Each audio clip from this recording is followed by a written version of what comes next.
when Glenn Allen Hill went deep not once, but he went deep twice off Hilly Hathaway, who didn't look good on the Hilly last night.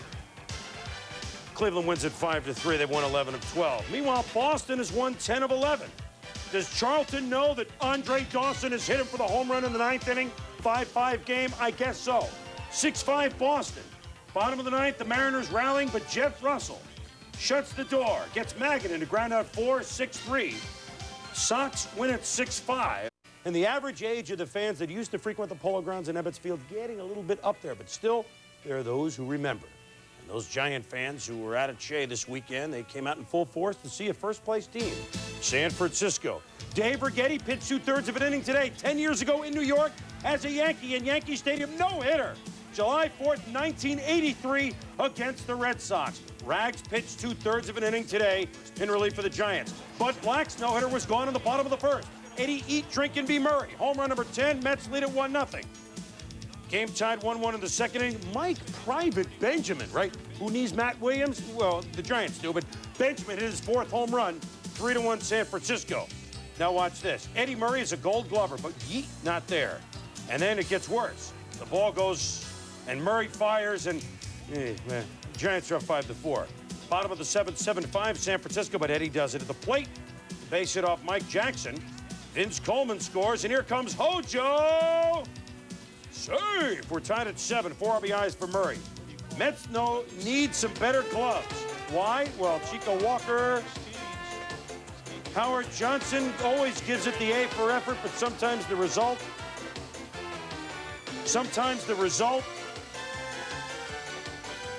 3 errors today for the Mets. Oh, yeah, we were tied at 7 in the 8th inning, and Darren Lewis, base hit to right field off Mike Mathematics. Clayton scores. Benjamin scores. Bonilla's throw is gone.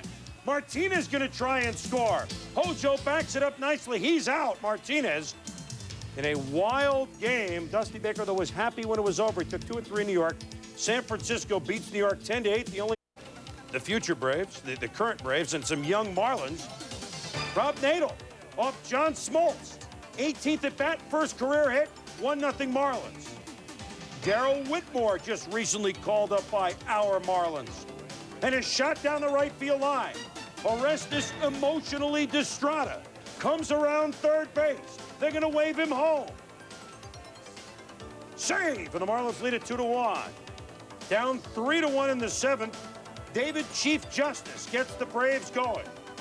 Pendleton scores on the double. It's a 3-2 game. In the 9th inning, Deion Sanders crunches this one to straightaway center field. It'll be his 7th hit in his last 8 at-bats. So he motors all the way to third with a leadoff triple. They get 1 out, then intentionally load the bases. And Matt Turner, with the bases loaded against Ron Gant, never pitches. Balk. Oh, man, you're going to lose a game on July 4th on a balk? It's true. The Braves win it on a balk as Sanders scores. Atlanta beats Florida, coming from behind 4-3, and you can see what Deion has done. His broadcaster, Don Drysdale, passed away at his hotel in Montreal. More on that in a moment. Top of the 7th, runners on first and second. The ball game is scoreless. Lenny Harris off the end of the bat to left field. Moises Alou up with it quickly. They try to score Piazza. This was a mistake. Mike can hit. He can really hit. As a runner, he can really hit. In the 11th, we're scoreless. Corey Snyder on second. The ball is off the glove, on third rather, off the glove of Tim Laker for a pass ball, and that's the whole ball game. 1-0, the Dodgers win. Tommy Lasorda's team wins the series in Montreal for the first time since '89. More about Drysdale. That moment of silence in Montreal was heartfelt. Don made his full-season minor league debut with the Montreal Royals in 1955 and made his broadcasting debut with the Expos 15 years later. The 7th, runner at first, Rico Rossi. Laces one to left. Turner Ward will hit the wrong cutoff man. It allows Phil Hyatt to score. Royals go up 3-1. John Olerud had a tough night facing Jeff Montgomery. And Olerud, that would be a backward K in the scorebook. He took the donut, going 0 for 4 in sweep night in Kansas City. Olerud still batting. First major league win. Watch the play at second base this afternoon by Joey Albacora. Beautiful. But his counterpart, Harold Reynolds, watch this play. The tough hop, Harold stays with it, and the throw to nail Ventura. In the first inning, no play at second base. Going to get this one. Cal Ripkins, it's a pick. Gone. Homer number 10. The Orioles lead it 1-0. White Sox come back in the third. Major Lance Johnson on with a triple. Guillen, the roller to Harold. Reynolds doesn't make the good throw, and we're tied at 1. Same score in the 6th inning. Tim Purple Raines, the gaffer off Ben McDonald. Guillen's going to score. Ripken bounces the relay, and Raines gets in with the triple. Next pitch, execution. Cora with the squeeze. Raines scores. They have to go to first, 3-1 Sox. Meanwhile, Rod Bolton retired the last 14 Orioles he faced here against Jeffrey Hammonds with the Mondo curve. First major league win for Bolton, as the White Sox beat the Orioles by a count of 3-1, and Ozzie Guillen continues his hot bat. Roberto Hernandez is my imagination. Roger Pavlik pitching. Travis Fryman singles to left field. Tony Phillips scores, tied at 1. 2-1 Detroit in the 2nd inning. Called it for a Bud Lighter, not Mark Lighter. We want a Bud Lighter. Mario Diaz, who went deep for the first time in 2 years last week, almost goes deep here. Palmer scores 2-2 game. Watch Rob Deere play right field. Doesn't get enough credit for some tumbling dice that he makes. Look at this play against Juan Gonzalez. Then in the 6th inning with Deere at the plate, Mario Diaz, the 6th shortstop the Rangers have used this year. Oh, by the way, they've used 12 double play combinations here in early July. Diaz makes the play. In the 7th, Rafael, Emerson, Lake, and Palmeiro. With Canseco out, they're going to need his power. He supplies it, number 15, 8-3 Texas. Mickey Tettleton, though, gives the Tigers a rally. Dan Mann from Gladden scores, it's 8-6. 2 out, bases loaded, pitcher to Chad Kruger up, but the smoke from Tom Henke. And oh, by the way, the Rangers have won 7 of their last 9. They're making a charge as well, as they end up this first half on the road. They've won 3 of 4 in Detroit, winning 8-6. Quintana, that would be a backward K in your scorebook. In the 5th, Bosio, a no-hitter intact. Omar Vizquel, who had a great defensive play to preserve the no-hitter that he had against Boston, helps him here, getting Bob Melvin. Boz can't believe it, 15 consecutive no-hit innings. Oops, I mentioned no-hit. 7th inning, Greenwell breaks it up. Mo Vaughn, gone. 2 batters later, it's 4-0 Red Sox. 12th on the year for Big Mo. That was it for Bosio. Meanwhile, Paul Quantrill pitching a gem, facing Omar Vizquel and the gritty, gutty Scotty Fletcher. Diving! And comes up throwing and gets Vizquel.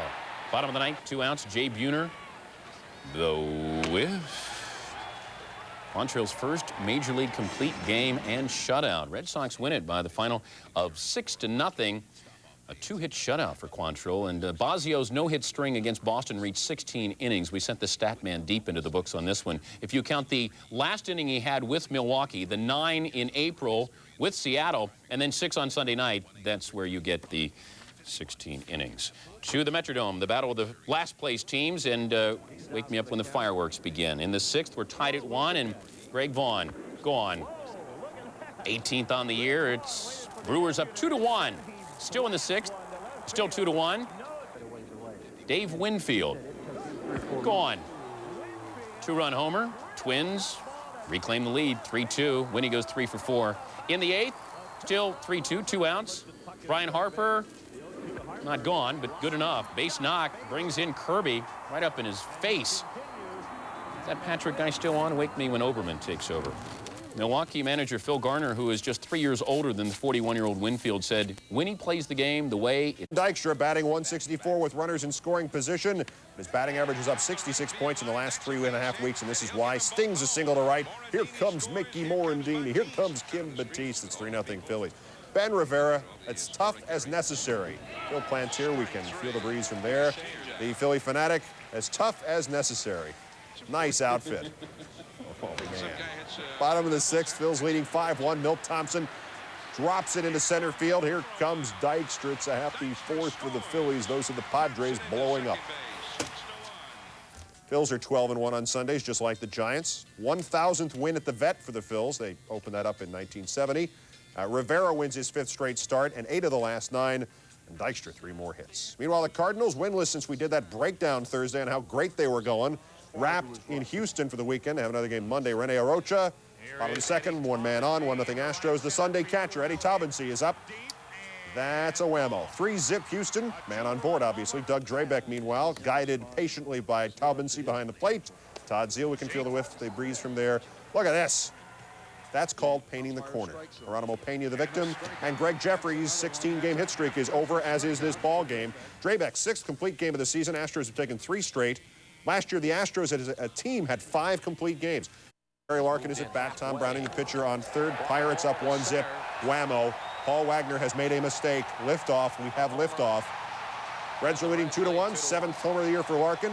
It was hot. How hot was it? That hot. How hot was it? Proud to be your Bud Boiling. Wagner got heated up too in the 6th. It's Hal Morris. Hal, it's all over. And they're bombing Cincinnati. Leland chewing his nails over the Pirate pitching, and well, he should. 4 more homers for the Reds. 9 homers in 3 days and 4 games off that troubled Pirate staff. Wagner, who gave up 3 of them, had given up but 4 all season. Reds win again. The Rockies going for a daytime Western sweep of the Eastern Division. Jeff Parrott getting a 4th of July start, 2nd one of the year, 2nd since 1990. Got a little help. Chris Jones inspects the turf at Mile High. Nice catch. And from the offense, against Mike Morgan, Charlie Hayes with the bloop to center field. Dwight Smith went back. He's coming in. He's going to Colorado Springs. He's going to Boulder. Galarraga scores. It's 1-0 Rocks. 6th inning. Here's Jones again. Former Red, former Astro. Picked up as a free agent. Gets a dribbler through, and here comes Dante Bichette. 2-0 Rockies. And from the relief, top of the 9th, 3-1 Rockies. Darren Holmes gets Jose Vizcaíno to go into the 3-6-1 double play. Yes, the Rockies win 3-1. Parrott wins again. Rockies win again. They drew just under 60,000 for this game, a small crowd. The season total is 2.4 million.